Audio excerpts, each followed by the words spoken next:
हर हर महादेव। शिवरात्रि में रात्रि को 4 प्रहर की पूजा करने का विधान है, तो प्रायः समस्या आती है कि कैसे पूजा करें। आचार्य जी भी प्राप्त है कि नहीं प्राप्त है, वैदिक विद्वान प्राप्त हो जाए तो भी कैसे पूजा करें, क्या प्रथम प्रहर, द्वितीय प्रहर, तृतीय प्रहर, चतुर्थ प्रहर की पूजा का कुछ भिन्न भिन्न साधन है।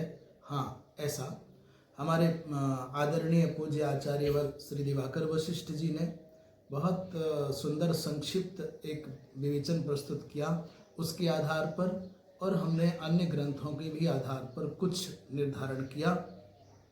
प्रथम प्रहर में पूजा करनी है, वो तो चाहे पार्थिव शिवलिंग की पूजा हो अथवा आपके यहाँ जो यथाधिकार प्राप्त है उसमें सबसे पहले भगवान को ईशान शब्द के द्वारा ईशानाय नमः, शिवाय नमः, मन ईशानाय नमः, इस मंत्र का, नाम मंत्र का उच्चारण करना है।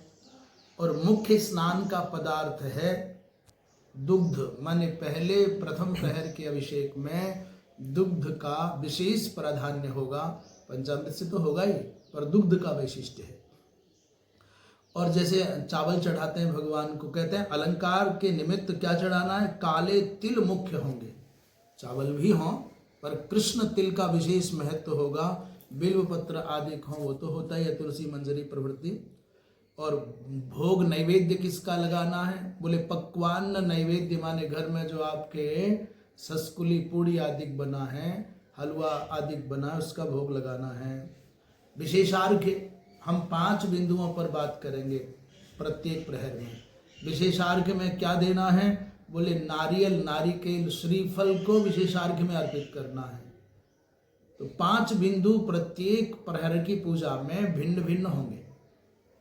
अब ये प्रथम प्रहर की पूजा हो गई, आपने महिम स्तोत्र से अभिषेक किया है कि रुद्राष्टाध्याय से किया है कि पंचम अध्याय से किया है या नमामि समीशान से किया है, आपने अष्टोत्तर शत पूजन किया है कि अष्टोत्तर सहस्र किया है, ये सब पृथक है, पर जो मुख्य बिंदु है उनकी बात कर रहे हैं।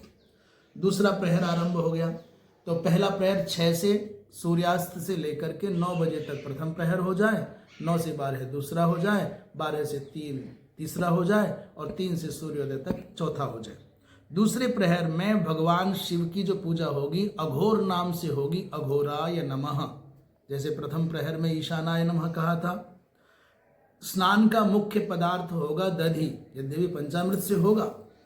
और तीसरा अलंकार के रूप में यव का प्राधान्य होगा, तिल भी होगा, चावल भी होगा, परंतु उसमें जौ का प्राधान्य होगा। नैवेद्य पत्र जो चढ़ाने हैं, कमल के पुष्प और बिल्वपत्र चढ़ाने हैं, ये विशेष है। और नैवेद्य पायस माने गौ माता के दूध का बना हुआ जो खीर आदि होगा, वो पदार्थ नैवेद्य में अर्पित करना चाहिए। छठा माने अर्घ, विशेषार्घ क्या देना है, तो बीजापुर का विशेषार्घ देना है। इस प्रकार दूसरे प्रहर की पूजा प्रारंभ संपन्न हो गई।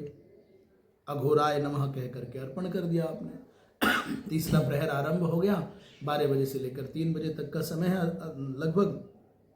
उसमें भगवान की वामदेवाय नमः इस नाम मंत्र से पूजा होनी है। प्रत्येक पूजा पहला है ईशानाय नमः, दूसरा है अघोराय नमः और तीसरे प्रहर में याद आ रहा है ना वामदेवाय नमः।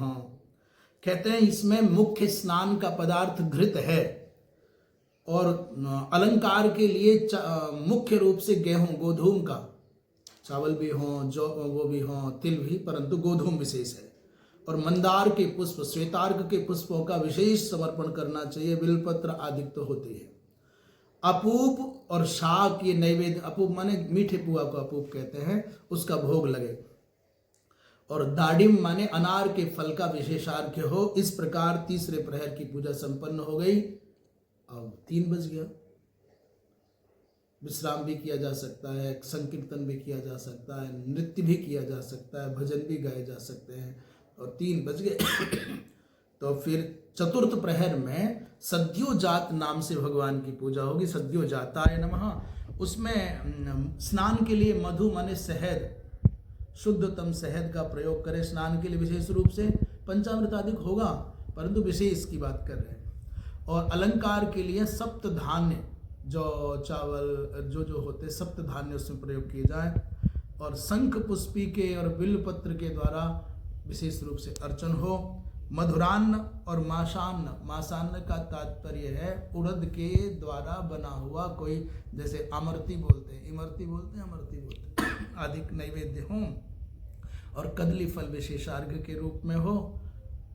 और ये चतुर्थ प्रहर की पूजा सद्योजात नाम से संपन्न हो गई। इस प्रकार अपनी समग्र पूजा को बिल्कुल ज्ञानाभिमान शून्य होकर, ऐसा भी नहीं हो कि हम बहुत बड़े भक्त हैं, ये प्रार्थना करें पापो हम पाप कर्मा हम पापात्मा पाप संभव पाहि मां पार्वती नाथ सर्व पाप हरो हर मत समः पातकी नास्ति पापघ्नस्त्वत्समो नहीं एवं ज्ञात्वा महादेवो यथा योग्यम तथा कुरु।